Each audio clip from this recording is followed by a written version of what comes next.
हम हाइपरटेंशन के ट्रीटमेंट के हवाले से बात करेंगे।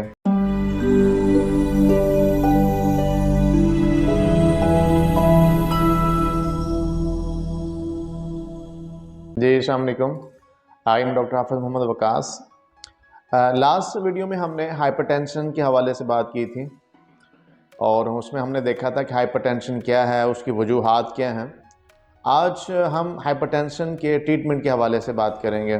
ट्रीटमेंट से मुराद उसकी मेडिसिन हम इस्तेमाल करेंगे कि कैसे हम हाइपरटेंशन को कम कर सकते हैं और डिफरेंट रिस्क से बच सकते हैं। लेकिन मेडिसिन बताने से पहले मैं कुछ ऐसी चीज़ें आपसे शेयर करना चाह रहा हूँ जो कि मेडिसिन के बगैर भी हम हाइपरटेंशन को ठीक कर सकते हैं। जैसे कि हमने पहले देखा था कि हाइपरटेंशन होने की कुछ वजूहात हैं, जैसे कि हाइपरलिपिडीमिया था कि कोलेस्ट्रॉल लेवल का ज़्यादा हो जाना, स्टमक का इशू हो जाना, आपका कोई टेंशन है, एंग्जाइटी है, उसकी वजह से बीपी बढ़ सकता है। जब तक हम इन चीज़ों को ख़त्म नहीं करेंगे, अब मिसाल के तौर पर एक पर्सन है, उसका कोलेस्ट्रॉल लेवल बहुत ज़्यादा है, उसका मतलब कि खून गाढ़ा हो गया है, खून की नालियों के अंदर चलने में दुश्वारी होती है, अब उसी वजह से बीपी आपका बढ़ गया है। अब हम बीपी को कम करने के लिए दवाइयाँ तो ले रहे हैं कि हमने एमलोडिपिन ले ली, एटीनोलोल ले ली, वेलसार्टन ले ली, कोई भी मेडिसिन ले ली, आधे तौर पर बीपी डाउन हो गया। लेकिन जो बीपी बढ़ने की वजह थी, आपका कोलेस्ट्रॉल लेवल, उसको हमने कम नहीं किया। जब तक हम उसको कम नहीं करेंगे, उसके हवाले से देखेंगे नहीं, हमारा हाइपरटेंशन कम नहीं हो सकेगा। तो बजाय इसके कि हम इसको बीपी की दवाइयाँ ले लेके अपने गुर्दे मुतासर कर लें, डिफरेंट साइड इफ़ेक्ट्स होना शुरू हो जाएं, तो हम बेहतर ये है कि हम उसको कोलेस्ट्रॉल लेवल को कम करें। हम ऐसी अदवियात खाएं जो कि कोलेस्ट्रॉल लेवल को कम करें।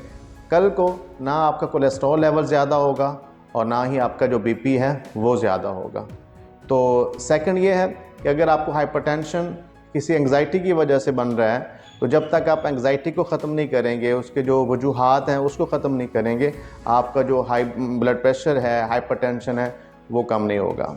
अपना जो मेजर जो चीज़ होती है इसमें, अपना जो लाइफस्टाइल है वो आपने उसको ठीक करना होता है। अपना लाइफस्टाइल को बेहतर बनाएं, जैसे कि फ़िज़िकल जो एक्सरसाइज है वो ज़्यादा से ज़्यादा करें, ओपन एयर में आप चहलकदमी करें, सांस लंबी लंबी सांसें लें, तो उससे आपका बीपी बेहतर होता है।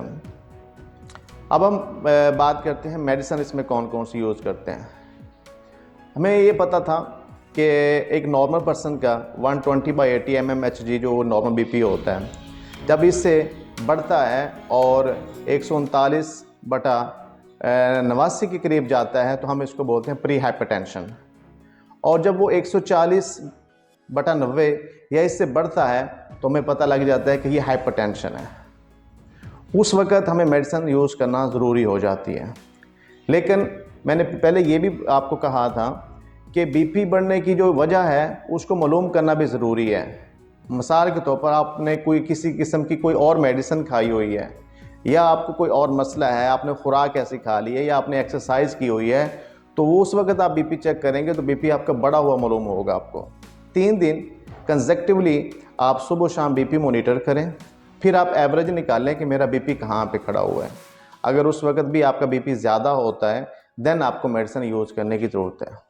अगर 140/90 या 160-100 हो जाता है, 110 हो जाता है, तो फिर आप नॉर्मल सी जो मेडिसिन है हाइपरटेंशन के लिए वो इस्तेमाल करेंगे। लाइक कैप्टोप्रिल आप यूज़ करेंगे कैपोटीन में। और सेकंड इसमें जो है एक और ग्रुप होता है, उसको हम कहते हैं बीटा ब्लॉकर, वो आप इसमें ले सकते हैं। इसमें एटीनोलोल के नाम से मेडिसिन आती होती है। फिर कैल्शियम चैनल ब्लॉकर आते हैं, उसमें एमलोडिपिन, नॉरवेस्क वगैरह 5 मिलीग्राम में आप वो ले सकते हैं।